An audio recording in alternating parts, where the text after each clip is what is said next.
ओम नमो भगवते वासुदेवाय नमः। दूसरा अध्याय श्लोक 26।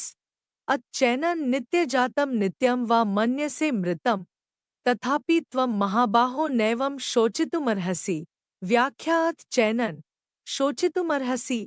भगवान यहाँ पक्षांतर में अथचा और मन्यसे पद देकर कहते हैं कि यद्यपि सिद्धांत की और सच्ची बात यही है कि देही किसी भी काल में जन्म मरने वाला नहीं है, तथापि अगर तुम सिद्धांत से बिल्कुल विरुद्ध बात भी मान लो कि देही नित्य जन्मने वाला और नित्य मरने वाला है, तो भी तुम्हें शोक नहीं होना चाहिए, कारण कि जो जन्मेगा वह मरेगा ही और जो मरेगा वह जन्मेगा ही। इस नियम को कोई टाल नहीं सकता। अगर बीज को पृथ्वी में बो दिया जाए तो वह फूल कर अंकुर दे देता है और वही अंकुर क्रमशः बढ़कर वृक्षरूप हो जाता है। इसमें सूक्ष्म दृष्टि से देखा जाए कि क्या वह बीज एक क्षण भी एक रूप से रहा।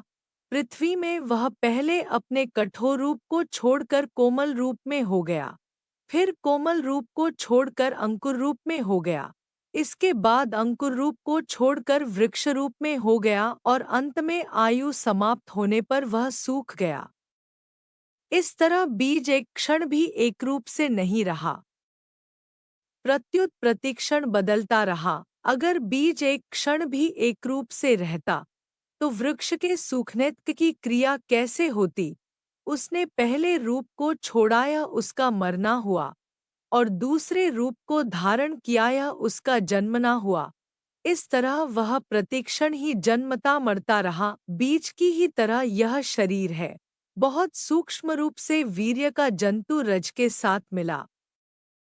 वह बढ़ते बढ़ते बच्चे के रूप में हो गया और फिर जन्म गया। जन्म के बाद वह बढ़ा, फिर घटा और अंत में मर गया। इस तरह शरीर एक क्षण भी एक रूप से न रहकर बदलता रहा, अर्थात प्रतिक्षण जन्मता मरता रहा। भगवान कहते हैं कि अगर तुम शरीर की तरह शरीरी को भी नित्य जन्म मरने वाला मान लो तो भी यह शोक का विषय नहीं हो सकता।